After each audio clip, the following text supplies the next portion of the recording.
Welcome to Headline Wednesday from Dispatch, U.S. Military History Magazine, developed by trackpads.com.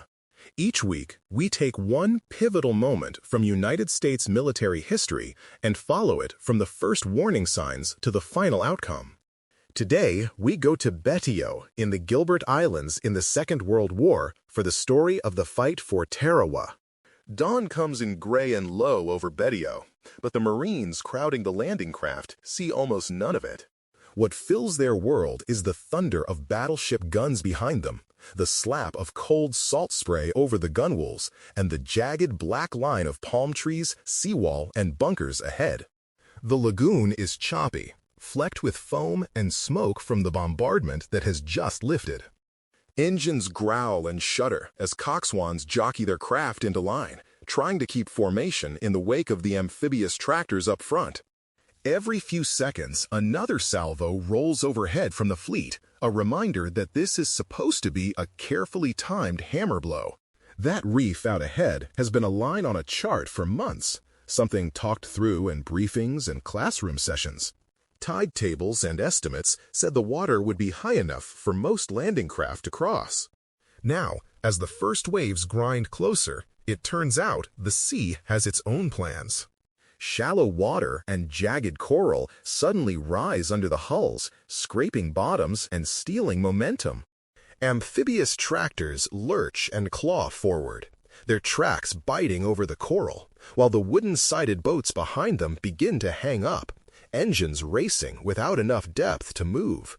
The first sign that the bombardment has not done its full work comes when Japanese guns start firing again. Machine guns and light cannon pop to life from low concrete bunkers and from positions buried under sand and palm trunks. Some structures look wrecked from a distance, but they are very much alive, and their fields of fire reach far out into the lagoon. Tracers stitch across the water, walking toward the places where the Marines must cross.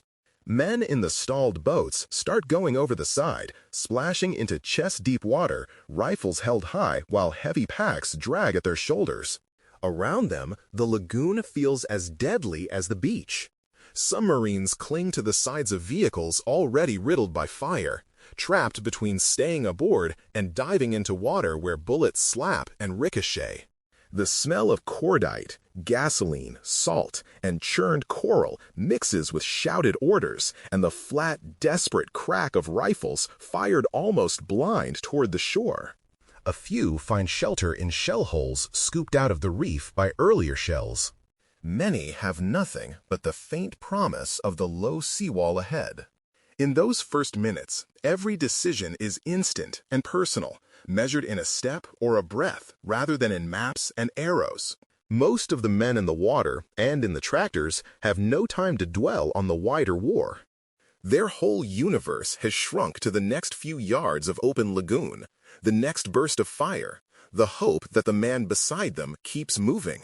Yet even as they fight for every yard, this narrow strip of reef and sand is already becoming more than a single brutal landing. The way this assault succeeds or fails will echo through every amphibious operation that follows, reshaping how the United States approaches fortified beaches across the Pacific.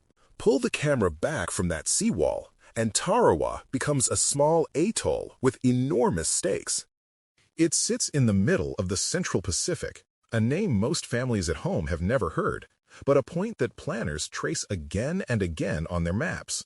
Betio, the tiny island now under fire, holds an airfield that lets Japanese forces watch and strike at any American move across that part of the ocean. For the United States, seizing the Gilbert Islands is the first major test of a Central Pacific offensive built around amphibious landings, naval gunfire, and carrier air power working in close coordination.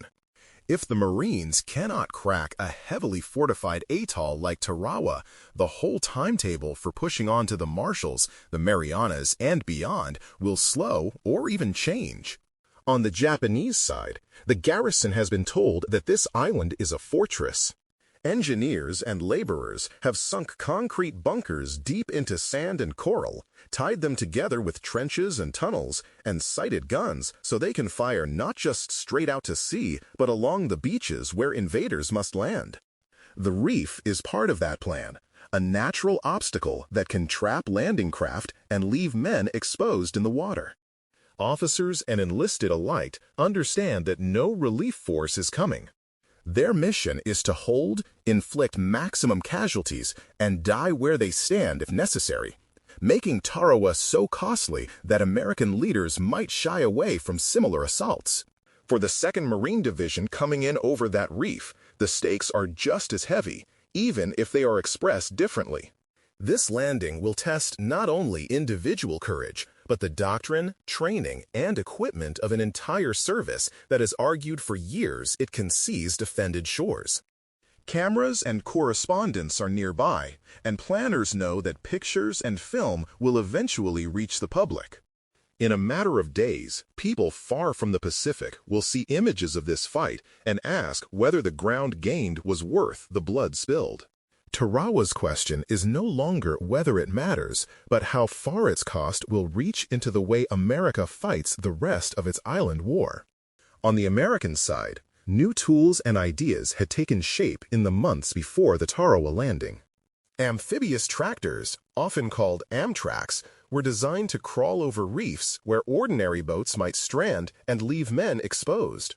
Naval gunfire doctrine had grown more sophisticated, with carefully timed bombardments meant to crush shore defenses just minutes before the first waves came in. Carrier aircraft were folded into the plan, tasked with strafing and bombing any strong points that survived the big guns of the fleet. Staff officers studied aerial photographs, drew fire plans, and tried to read tides and currents around the lagoon. Tide tables said the water would be high enough for most landing craft to clear the reef. That assumption was built deeply into the way the whole assault would unfold. On Betio itself, Japanese engineers and laborers turned a narrow strip of coral and sand into a low, bristling fortress. Concrete bunkers were sunk into the ground and linked by trenches and communication tunnels so defenders could move undercover. Anti-boat and anti-tank obstacles were driven into the beaches to break up any landing. Guns were dug in to fire not only straight out toward the sea, but also along the length of the shoreline, ready to rake men who tried to move up or down the beach. The garrison knew that no evacuation was coming. Their mission was to hold and to bleed any attacker white at the water's edge, in hopes that such a costly landing would make American leaders rethink the wisdom of storming defended atolls at all. That was the core of their defense. When the invasion fleet finally gathered off Tarawa in November 1943, it was a powerful armada. Battleships, cruisers, destroyers, carriers, and transports filled the horizon, each with a role in the coming assault. To those aboard, this was more than another operation on a long list of targets. It was a wager that earlier experience in the South Pacific, improved technology, and careful planning could overcome a reef, fortifications, and defenders who fully expected to fight to the death. The fleet symbolized a new way of war.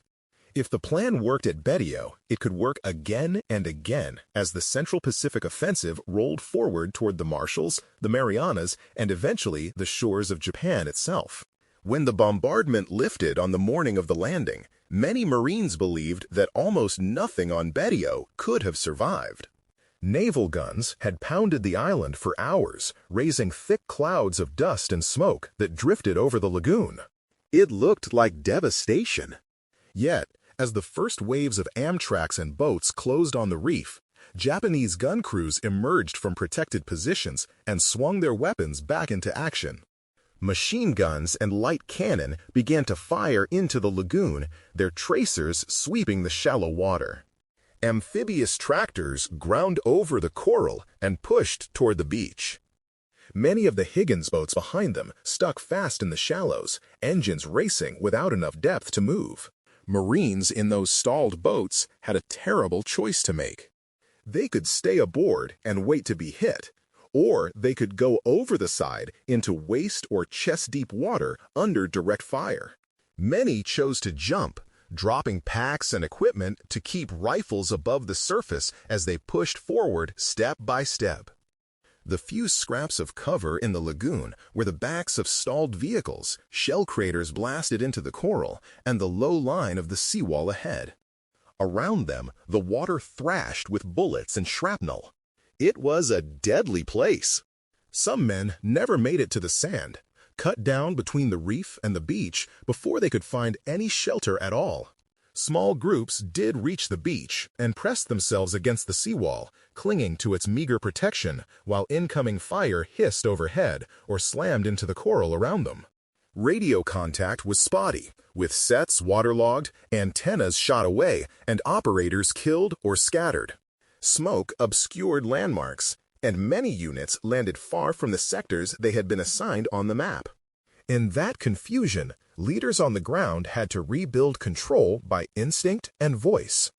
Officers and sergeants stood up under fire for a moment to wave men into hasty positions, or crawled along the line pulling stray Marines into improvised squads. Offshore, more amtracs kept shuttling in reinforcements, some burning, some sinking short of the beach. Naval gunfire ships edged closer to the lagoon entrance to bring their guns to bear more accurately in support of the struggling beachhead. Their crews fired as close to the Marines as they dared, trying to knock out stubborn bunkers that had survived the initial bombardment and now pinned the landing force down.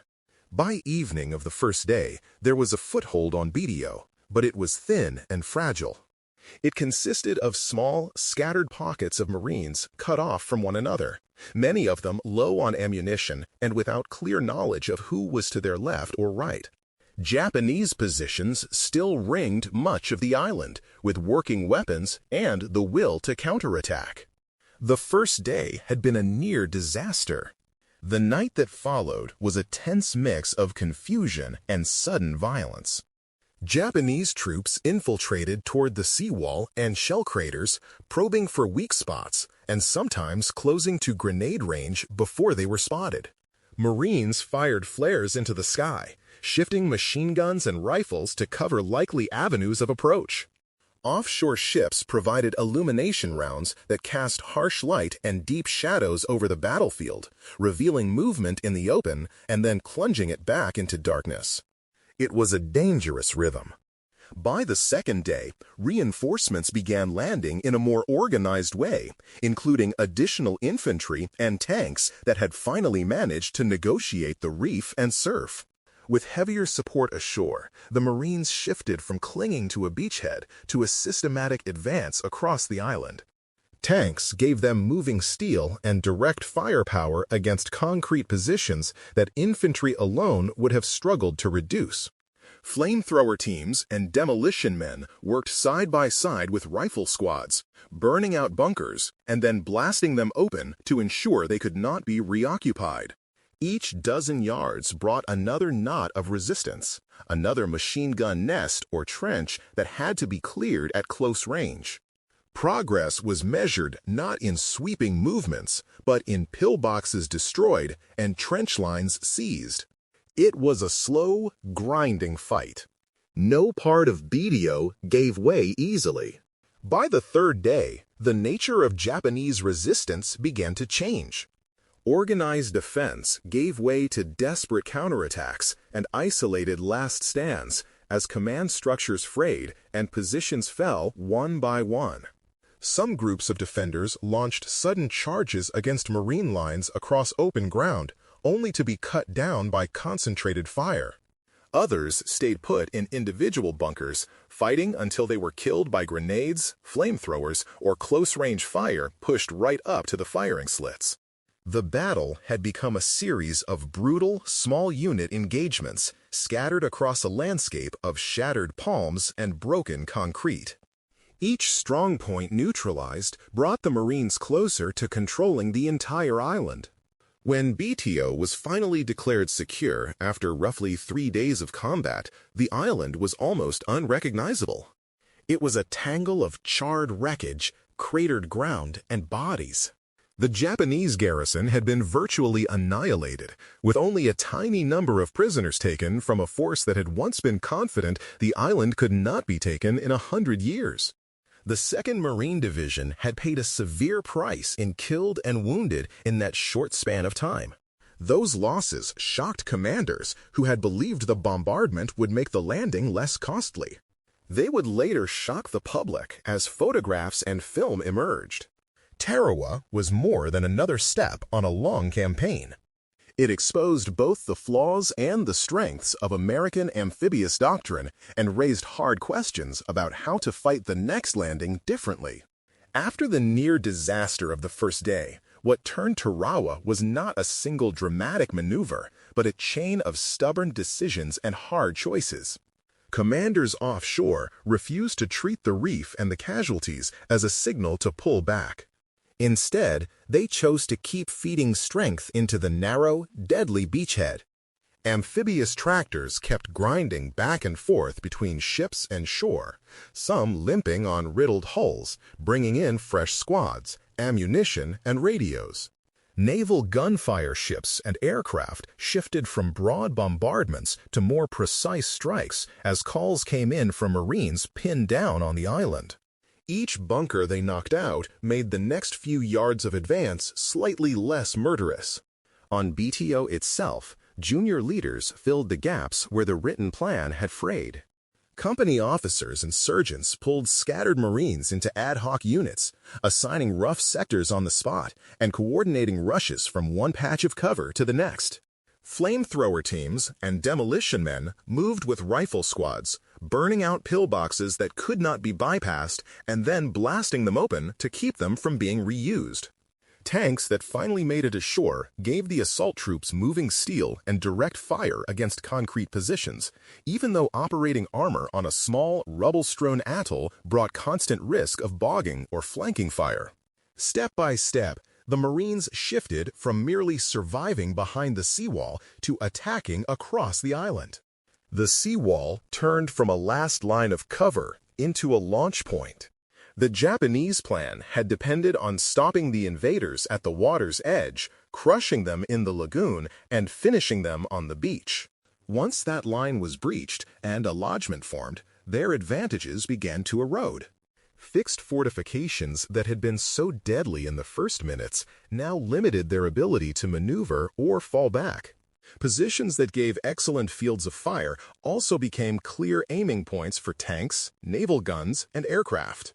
As the Marines pushed inland, the tight, carefully plotted defensive scheme started to come apart under the pressure of combined arms fire and close-range assaults. The battlefield that had seemed purpose-built to stop an attack now narrowed the defenders' options. The Japanese garrison continued to fight with determination, but its communications and reserves were strained by the intensity of the bombardment and the chaotic, close-quarters nature of the fighting. Counterattacks launched across open ground were shredded by concentrated Marine fire. Positions that had taken months to build were reduced in minutes by coordinated infantry, flamethrowers, and armor working together at short range.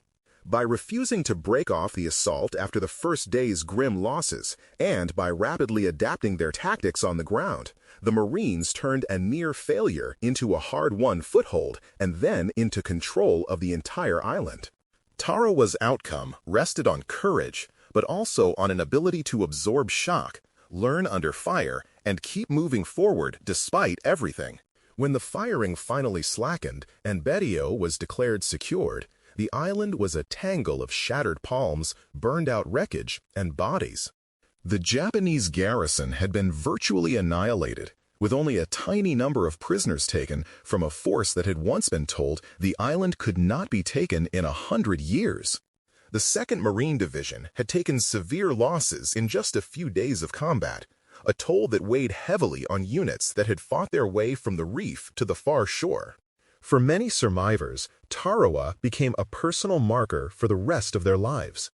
It was the place where friends had fallen in the surf or in front of low, stubborn bunkers, and where they had learned how narrow the line between success and disaster could be. The airfield that had drawn so much fire now lay in American hands and quickly became a forward base for operations deeper into the Central Pacific. Aircraft flying from Betio and other seized strips in the Gilbert Islands helped support the next steps of the campaign. Strategically, the capture of Tarawa and the surrounding atoll opened the way to assaults on the Marshalls and then, farther west, tightening the ring around Japan's outer defenses. The island itself was small and low, but the message carried by its capture was large. A heavily fortified atoll could be taken, even at terrible cost, and that knowledge shaped the confidence with which later operations were planned. Back in the United States, photographs and film of the battle brought the brutal reality of amphibious warfare into living rooms and theaters. Images of Marines lying in the surf, packed near the seawall, and moving past wrecked landing craft shocked viewers far from the Pacific. Some people questioned whether the price had been too high for such a small patch of ground, and whether the strategy that demanded these landings was sound. Commanders and planners wrestled with many of the same questions, but they also treated Tarawa as a case study. They sifted through the operation to understand what had gone wrong, what had worked under pressure, and what had to change before the next assault. The lessons from Betio fed directly into planning for future landings. Bombardments would be longer and more carefully timed, aimed at destroying not just obvious strongpoints, but also deeply buried positions. Amphibious tractors and specialized landing craft would be used even more extensively to move troops across reefs and through surf without leaving them stranded in the open. Reconnaissance of tides, reefs, and underwater obstacles would become more detailed and cautious. Coordination between ships, aircraft, and the troops on the beach would be refined so that fire support could shift more quickly as the situation evolved.